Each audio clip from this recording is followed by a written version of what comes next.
नमस्कार, आप देख रहे हैं जानिए राजकाज की बातें। मैं हूं आपके साथ पूजा यादव। मोदी योगी ने फिर जताया दुर्गा शंकर मिश्रा पर भरोसा। यूपी के मुख्य सचिव दुर्गा शंकर मिश्रा को दूसरा एक्सटेंशन के आदेश जारी। 31 दिसंबर 2021 को रिटायरमेंट से पहले मिला था एक्सटेंशन। जानकार सूत्रों ने दिए संकेत। विदेश दौरे से लौटते ही पीएम हो गए थे दुर्गा शंकर मिश्रा। मोदी योगी की मुलाकात से 2 दिन पहले की मुलाकात, फिर मोदी योगी की 7 लोक कल्याण मार्ग पर हुई थी बात। अलबत्ता मोदी योगी की बैठक से तय हुआ एक्सटेंशन का रास्ता। विधानसभा चुनाव में सूझबूझ देख मोदी योगी हुए प्रभावित। पीएमओ और अन्य अफसरों से रिश्ते बनाकर कामकाज को दी गति। अब 2024 को लेकर मोदी योगी ने फिर सौंपी कमान। देश के सबसे बड़े राजनीतिक सूबे की सौंपी कमान।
कंपनी कानून के विवादों पर मोदी का ब्रह्मास्त्र। मोदी सरकार के नए बजट में हो सकती बड़ी घोषणा।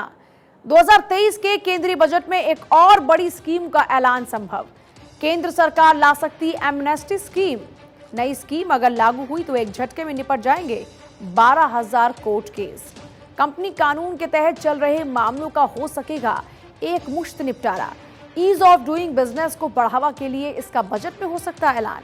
देश भर में हाई कोर्ट, लोअर कोर्ट के 12,000 मामले निपटाए जा सकेंगे एक साथ। स्कीम को लागू करने के लिए हो चुका आरडीएस और आरओसीज कमेटी का गठन। स्पेशल क्लियरेंस ड्राइव के तहत बजट में स्कीम का हो सकता ऐलान। 2 साल से लेकर 5 साल से ज्यादा पुराने मामलों में दी जा सकती राहत।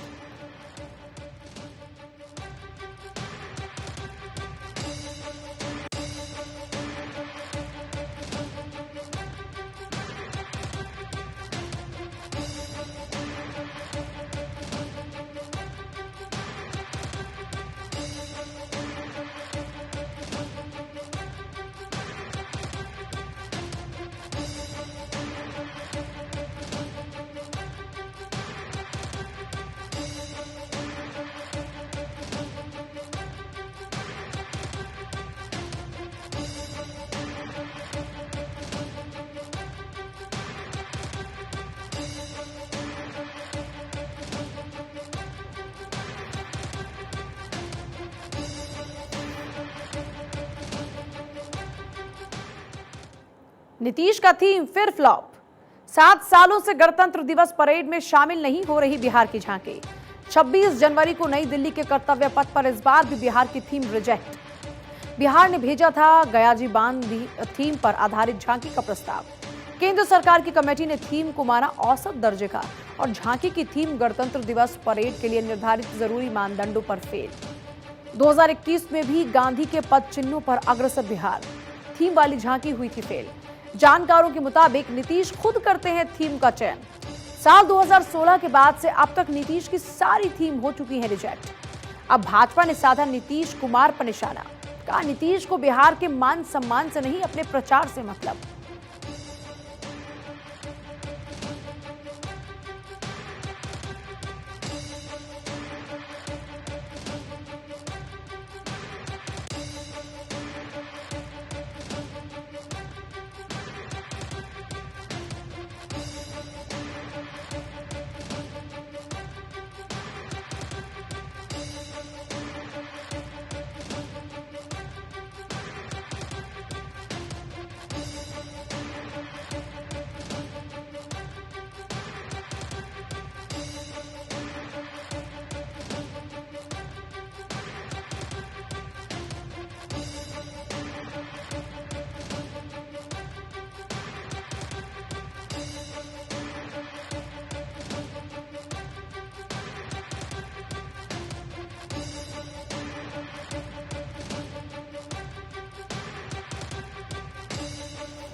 3 आईपीएस को मिलेगी कलंक से मुक्ति। मध्य प्रदेश के 3 वरिष्ठ आईपीएस अधिकारियों को मिल सकती क्लीन चिट।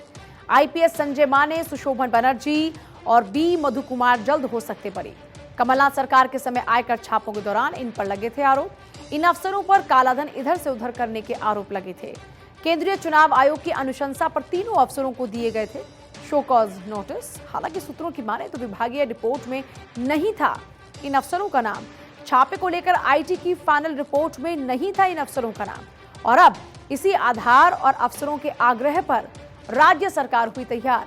राज्य सरकार ने तीनों अफसरों को क्लीन चिट देने का प्रस्ताव किया तैयार। उम्मीद है कि तीनों ही अफसर इस कलंक से जल्द हो जाएंगे बरी। हालांकि इन अफसरों में से संजय माने हो चुके हैं रिटायर, बी मधु कुमार इसी महीने होंगे रिटायर, जबकि सुशोभन अगले साल होंगे रिटायर।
विपक्षी नेताओं को न्योते पर कांग्रेस की फजीहत। कांग्रेस नेताओं ने यूपी में भारत जोड़ो यात्रा को लेकर दे डाला न्योता। बड़े विपक्षी नेताओं को यात्रा से जुड़ने का कांग्रेस ने दिया न्योता। पहले सार्वजनिक फिर नाम से भेजा नेताओं को आमंत्रण। अखिलेश, मायावती, सतीश मिश्रा, जयंत चौधरी, ओपी राजभर को आमंत्रण। आरएलडी प्रमुख जयंत चौधरी ने यात्रा से अपनी व्यस्तता बताकर झाड़ा पल्ला, क्योंकि यात्रा गुजरने वाली है उनके प्रभाव वाले बागपत, शामली जिलों से। ऐसे में जयंत अपने गढ़ में किसी और का कद कैसे बढ़ते देखते। अखिलेश यादव ने भी कहा उन्हें यात्रा का कोई न्योता नहीं मिला। चर्चा यह भी कि अखिलेश की पार्टी खुद राष्ट्रीय पार्टी बनने के लिए प्रयासरत। इधर बीएसपी कांग्रेस के बीच लोकसभा चुनाव में चल रही गठबंधन की अटकलें, और उधर सुप्रीमो मायावती, सतीश मिश्रा ने न्योते पर साधी है चुप्पी। हालांकि कांग्रेस के खेमे के लिए राहत की खबर भी है कि ओपी राजभर की सुभाषपा और चंद्रशेखर की भीम आर्मी ने दिखाया है सकारात्मक रुख।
कर्नाटक के साथ कश्मीर में चुनाव। जम्मू कश्मीर में चुनाव की तैयारियों की आहट। परिसीमन का काम पूरा और मतदाता सूची भी तैयार।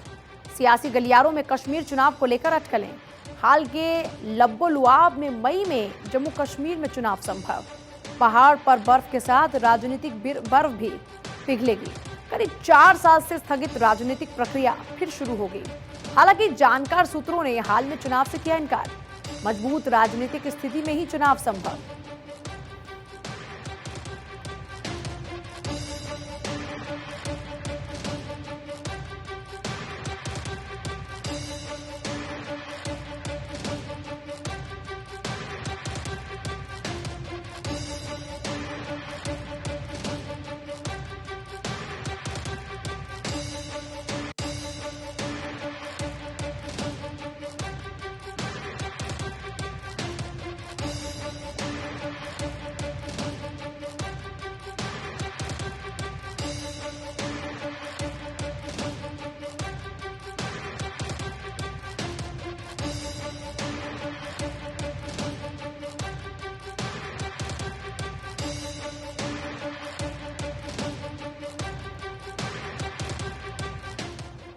कश्मीर में नहीं पिघल रही महागठबंधन की राजनीतिक बर्फ। जम्मू कश्मीर में भाजपा से ज्यादा दिलचस्प विपक्ष की राजनीति। 2019 में पीडीपी, नेशनल कॉन्फ्रेंस, कांग्रेस ने किया था प्रयास, महागठबंधन के जरिए सरकार बनाने का प्रयास। सभी विपक्षी पार्टियां का एक गुपकर अलायंस में अब बिखराव। अब एक बार फिर तीनों विपक्षी पार्टियां एक साथ आ रही। श्रीनगर में कांग्रेस की भारत जोड़ो यात्रा के समापन में जुटना संभव। महबूबा मुफ्ती, फारूक और उमर अब्दुल्ला से मिल रहे संकेत। अनुच्छेद 370 खत्म होने के बाद से नाराज हैं ये नेता। कश्मीर घाटी में रहा पीडीपी और नेशनल कॉन्फ्रेंस का आधार। जम्मू में मजबूत कांग्रेस का मुकाबला भाजपा से। हालांकि एसटी आरक्षण के दाव से भाजपा जुटी चुनावी तैयारी में।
आंध्र में नॉन स्टॉप यात्रा परंपरा।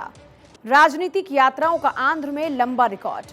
अविभाजित आंध्र प्रदेश के नेताओं ने लंबी राजनीतिक यात्राएं की। कुछ नेताओं ने रथ यात्रा की तो कुछ ने पैदल यात्रा। अब चंद्रबाबू नायडू के बेटे लोकेश रेड्डी निकालेंगे पद यात्रा। 27 जनवरी को युवा आवाज का आगाज करेंगे लोकेश। जगन के मुकाबले में टीडीपी खेल रही लोकेश का दाव। आंध्र प्रदेश में अगले साल अप्रैल मई में होने हैं विधानसभा चुनाव। लोकेश के नाना एनटी रामाराव रहे राज्य के पहले बड़े यात्री। बेहद चर्चित रही एनटी रामाराव की रथ यात्रा। इसके बाद वाईएसआर रेड्डी ने 2 बार निकाली पदयात्रा। फिर जगन ने पदयात्रा से किया राजनीतिक प्रवेश। अब जगन की बहन शर्मिला निकाल रही पदयात्रा।